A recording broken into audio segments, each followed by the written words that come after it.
Brigadier retired Syed Ahmad इरशाद Tirmidhi, जिनका ताल्लुक ISI से था, वो अपनी तसनीफ़ खुफिया एजेंसियाँ में लिखते हैं कि वफाकी दारुल हुकूमत इस्लामाबाद में कई ममालिक के सफारत खाने मौजूद हैं। दुनिया के मुतादिद सफारत खानों ने अपने अमले के बच्चों की इब्तदाई तालीम और तरबियत की गर्ज से एम्बेसी स्कूल खोल रखे हैं। ये सिलसिला दुनिया के तकरीबन सभी ममालिक में मौजूद है और बज़ाहिर किसी हवाले से भी सफारती आदाब और कवायद के खिलाफ नहीं। मगर यह भी एक हकीकत है कि इन स्कूलों में महज दरसो तदरीस का काम ही नहीं होता, बल्कि इन स्कूलों के अमले के कई अरकान को तालीमी सरगर्मियों की आड़ में जासूसी के काम पर भी मामूर किया जाता है। इसी तरह एक रोज़ मैं और मेरी टीम मामूल की चेकिंग पर थे कि हमें भारतीय एम्बेसी स्कूल की एक खातून टीचर मिस वीना की सरगर्मियां मशकूक लगीं और हमने उस पर नज़र रखना शुरू कर दी। चंद दिन बाद ही हमें मालूम हो गया कि मिस वीना एक जासूस है। सांप को बिल से निकालने के लिए हमने मंसूबा तैयार किया और एक हिंदू पाकिस्तानी खातून को अपने बेटे को भारतीय एम्बेसी के स्कूल में दाखिल करवाने पर रजामंद करके तमाम प्लान समझा दिया, जो कि जल्द ही मिस वीना के करीब हो गई। और फिर एक वक्त आया कि दोनों करीबी सहेलियों की सूरत में मार्केटों में, शॉपिंग पार्कों में चहलकदमी और सिनेमा में फिल्म देखने जाने लग गईं। मिस वीना इस हिंदू पाकिस्तानी खातून को अपना आला कार बनाने का सोच रही थी, जबकि उसको पता नहीं था कि सयाद खुद जाल में फंस चुका है। हिंदू पाकिस्तानी खातून और हमारी नज़रों ने जल्द ही मिस वीना की हकीकत हम पर आश्कार कर दी और उसकी कड़ी निगरानी का काम शुरू कर दिया गया। एक रोज़ भारतीय एम्बेसी की जानिब से इस्लामाबाद के एक बड़े होटल में कमरा बुक करवाया गया। होटल से हमारे आदमी ने इतला दी कि मिस वीना भारतीय डिफेंस अताशी की गाड़ी में सफारत खाने के अमले के एक रुकन मिस्टर खन्ना के साथ, जो राह की टीम का मेंबर भी था, होटल पहुंची है और खन्ना वीना को होटल के कमरे में छोड़कर लॉबी में बैठा शायद किसी मेहमान का मुंतजिर है। चंद लम्हों के बाद परवेज नामी एक पाकिस्तानी नौजवान, जिसके चेहरे से सरासेमगी और खौफ टपक रहा था, होटल की लॉबी में दाखिल हुआ। मिस्टर खन्ना ने आगे बढ़कर गर्मजोशी से उसका इस्तकबाल किया और कहा, आइए परवेज साहब, हम तो आपके देर से मुंतजिर हैं, और उसे कमरे में ले गया जहां मिस वीना मौजूद थीं।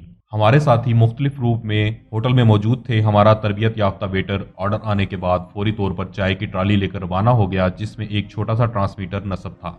कुछ ही देर बाद खन्ना कमरे से बाहर आ गया और अपनी कार में बैठकर वापस एम्बेसी चला गया। परवेज तकरीबन आधा घंटा कमरे में रहा और वीना को अपना एड्रेस लिखवाकर और विस्ल का एक और वादा लेकर नीचे आ गया। होटल से निकलते ही हमने उसका पीछा किया और उसे अपनी गाड़ी में बिठाकर अपने रेस्ट हाउस ले गए। तफ्तीश शुरू हुई तो अपनी शिनाख्त करवाने से हिचकिचा रहा था।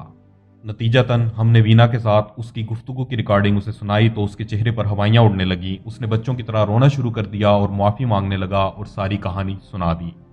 अब हमारे पास होटल का महाज ही था और वक्त बहुत कम था। वीना तक रसाई हासिल करना खतरे से खाली न था। हमने लम्हों में हतमी फैसला किया और कुछ ही देर बाद मंसूबे के मुताबिक केस ऑफिसर होटल के सिक्योरिटी एग्जीक्यूटिव के रूप में कमरे में दाखिल हुआ, अपना तारुफ करवाया और होटल की सर्विस के बारे में मामूल की गुफ्तगू करने लगा। मिस वीना को ज़रा बराबर भी शक न गुजरा, उसके लिए ये सब मामूल की बात थी। वो इंतहाई मुतमईन और खुशगवार मूड में थी।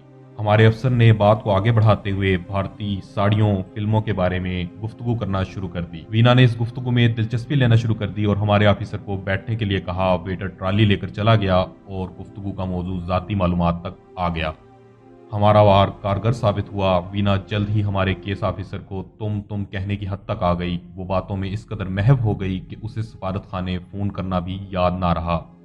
आहिस्ता आहिस्ता हमारे ऑफिसर का लहजा तब्दील हो गया और उसकी गुफ्तगू मानीखेज होती गई।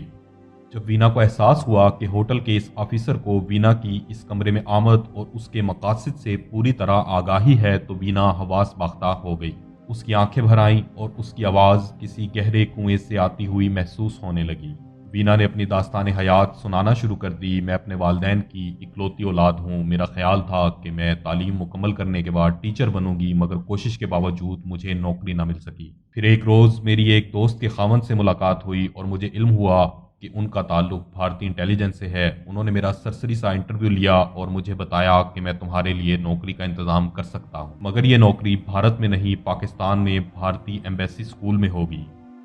मैं तैयार हो गई। मुझे राह के एक ट्रेनिंग स्कूल में भेज दिया गया, जहां असलहा चलाने के अलावा इखलाक बाख्ता फिल्मों के जरिए मर्दों को काबू करने के तरीके सिखाए गए। हमारे इंस्ट्रक्टर हमारी इज्जतों से खेलते और ये सिलसिला हर रोज़ रात को शुरू कर दिया जाता, जिस पर मैंने एतराज़ भी किया, मगर कहा गया कि यह तरबियत का अहम हिस्सा है। उनका कहना था कि तुम्हारे लिए ये तरबियत इंतहाई ज़रूरी है और तुम्हें मुल्क व कौम के अजीम तर मुफाद के लिए सब कुछ कुर्बान करने के लिए हमा वक्त तैयार रहना चाहिए। بعد ازاں انہوں نے مجھے پاکستان بھیج دیا اور تب سے اب تک سب آپ کے سامنے ہے۔